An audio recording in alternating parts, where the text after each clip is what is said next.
Վերջին շրջանում Հայաստանում կրկին ակտիվացել են ապազգային ուժերի կողմից Արցախի ազատագրված տարածքների զիջումների մասին հայտարարությունը, որը մեզ չէր կարող չանհանգստացնել։ Ազգաբնակչության դիրքորոշման վրա ազդելու նպատակով փորձ է արվում հանուն խաղաղության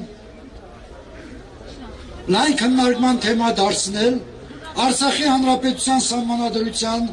175-րդ հոդվածով ամրագրված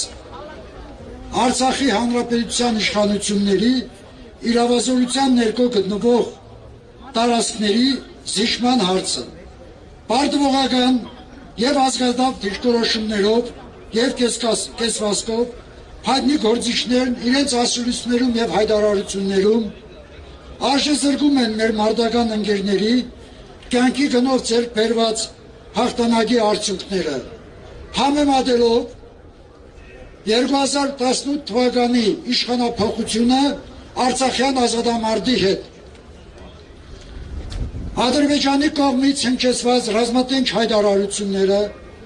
եւ ռազմական գործողությունների վերսկսման նախապատրաստությունները մեզ պարտավորեցնում են ոչ միայն ազգովի համախմբվել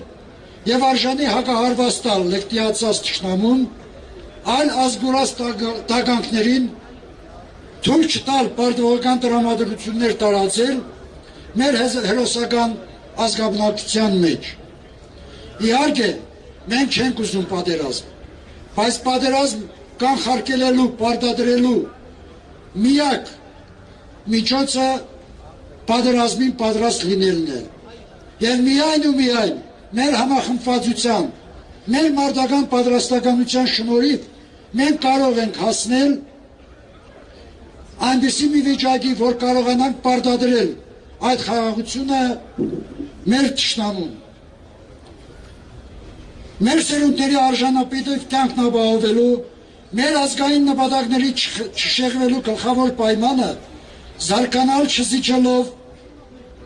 կարգախոսով առաջնորդվելն է, բայց նաև պատվաբեր ճանապարհ է։ Իսկ հակառակը հեշտ է, բայց կործանարար, որովհետև շարունակաբար զիջելով շուտով մենք չենք ունենա այլևս ոչինչ զիջելու,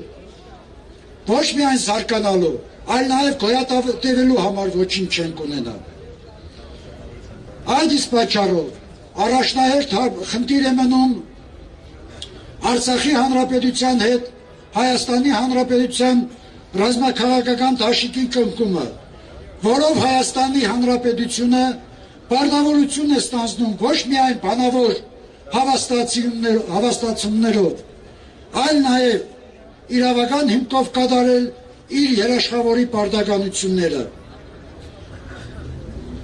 Արցախը իհարկե մեր սրբազան հայրենիքն է եւ իշխանել ուզում է օրվա իշխանությունները եւ նրանց արբանյակները մեզ հայտարարեն ռազմահայրենասիրական շիզոֆրենիայով տառապողներ կամ ոչ մի թիզականներ, միևնույնն է, մենք հայրենիք չունենք որևէ մեկին տալու։ Այդ իսկ պատճառով եւս մեկ անգամ ասում եմ, մենք պետք է առաջնորդվենք միայն ու միայն ազգ բանակ հայեցակարգով, մենք ազգովի պետք է զինվոր դառնանք, մենք ազգովի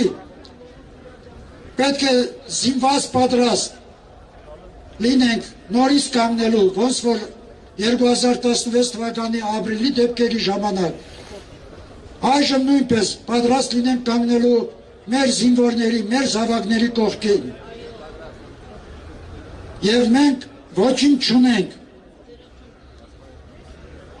տալու մեր հազարավոր մարտական ընկերների, մեր զավակների արյան գնով գծված սահմաններից, հավերժ փառք իրենց արյան գնով մեր հայրենի սահմանները եւ նրանց, ովքեր այդ պայքարից եւ հաղթանակներից ոգևորված, նրանց ոգով եւ քաջությամբ դաստիարակված մինչեւ օրս անարիք են պահում հայոց սահմաններն ու հայոց անդորը։